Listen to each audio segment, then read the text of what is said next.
Here's a question for you. What did poor families eat during the Great Depression? Now, if you've seen my other videos on what people ate during this time period, you know that food varied widely depending on where someone lived. But there are some foods that were staples for poor families no matter where they were. And today, I'm sharing 25 of those forgotten recipes. I'm your host, and welcome to this channel where we explore the past through food and recipes. Now, if you're new here, please consider subscribing so you don't miss any of my videos. Alright, let's get started. In the 1930s, the price of meat skyrocketed due to dwindling supplies. So it quickly became a luxury only the wealthy could afford. But that didn't stop families from trying to incorporate meat products into their diets. That's how we got foods like Hoover Stew, named after President Hoover, who was blamed for the struggling economy at the time. This soup contained whatever ingredients families had on hand, but usually included pasta, hot dogs, canned beans, and tomatoes. The concept is similar to a minestrone, but it was much cheaper and filled many hungry bellies for pennies. If meat was too expensive to purchase, then families turned to making onion sandwiches. Yes, you heard me right. Raw onions between slices of bread with butter. While it sounds unappetizing to our modern-day standards, it provided sustenance to many families and kept fathers strong enough to work another day. Now, if you thought onion sandwiches sound horrible, just wait until you hear about dandelion salad. During the Great Depression, kids were often sent into the fields to pick weeds. These weeds were then chopped up and mixed with vinegar and served as a salad to the family. However, despite the desperation, there's something comforting about the idea of a family sitting down to dinner after spending the day gathering ingredients from the wild. Potato pancakes are a delicious way to stretch a few ingredients into a meal. Grated potatoes were fried crisp and served with applesauce or sour cream. The dish was hot, salty, and filling, reminding children of better times when fried potatoes were a luxury rather than a necessity. Apples were a rare treat during the 1930s, but that didn't stop housewives from making mock apple pie. Since apples were too costly, they crushed up crackers, mixed them with sugar and cinnamon, and somehow it tasted just like the real thing. When neighbors found out the pie didn't have any apples at all, they were completely stunned. Cornmeal mush was another popular dish during the 1930s. It was cheap, simple, and extremely versatile. It could be served in the morning as breakfast porridge. At night, it could be fried into cakes and everything in between. I'll be sharing a cornmeal mush recipe in a later video, so be sure to subscribe so you don't miss it. Depression cake, also known as wacky cake, was a chocolate cake made without eggs, no milk, no butter, just flour, cocoa, vinegar, and hope. Despite its humble beginnings, this cake became a birthday tradition for many families, and that shows that love doesn't need luxury. In fact, I'll be sharing this recipe in my next video as well, so stay tuned. Now, I want to tell you about a recipe called chipped beef gravy on toast. You may be familiar with the song SOS, Save Our Stomachs. Well, this recipe was commonly referred to as SOS by families during the Great Depression. It consisted of chipped beef cooked with salt and pepper, then thickened with flour and poured over toast. Soldiers returning home from World War II carried this recipe with them, and it quickly became a family favorite, even though the beef was often just scraps. While meat was expensive, dried fruit was cheap and provided a welcome change of pace. One such fruit was prunes, and while they aren't everyone's favorite, they were certainly a staple for many poor families.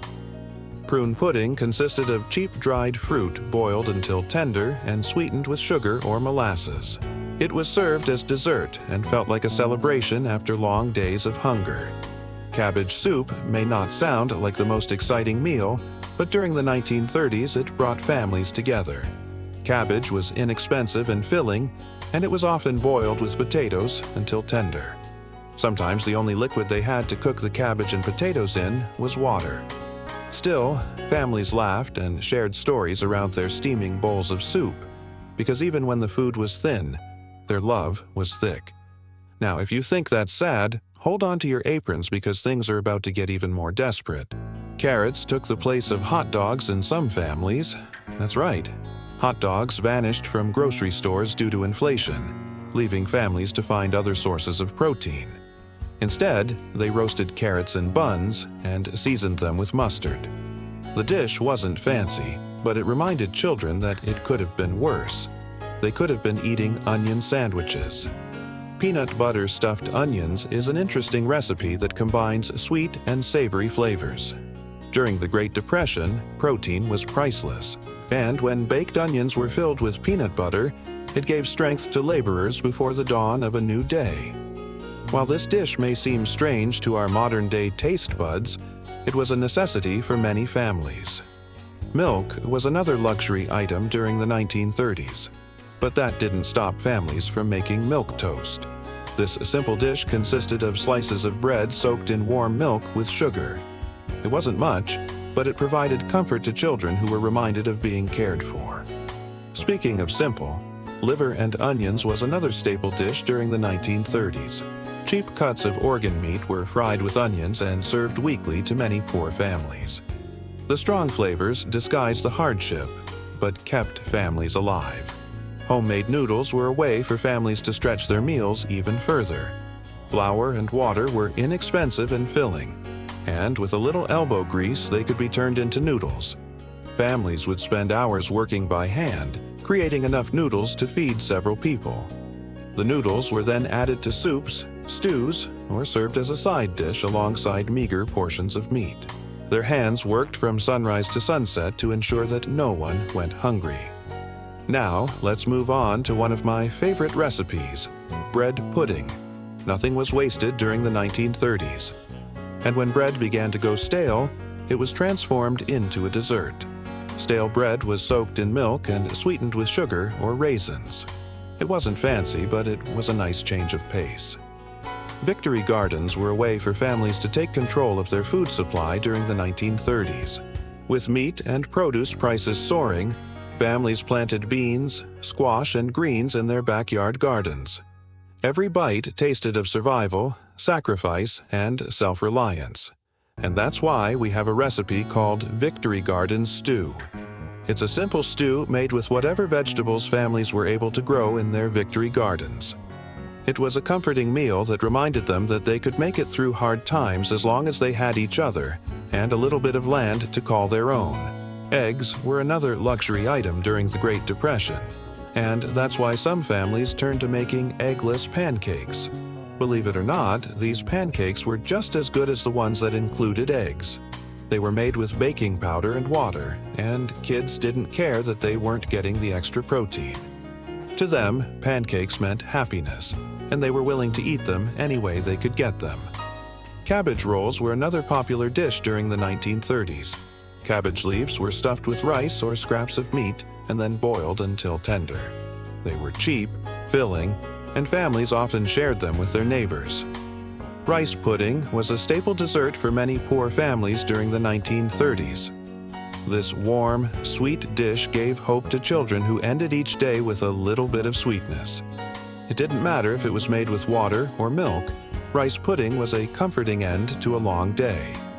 Oatmeal cookies were another way to use inexpensive ingredients during the 1930s. Instead of flour, they used oats and sweetened them lightly with sugar or molasses. The cookies smelled like joy and carried memories of better times. And last but not least, homemade root beer was a special treat for children during the Great Depression.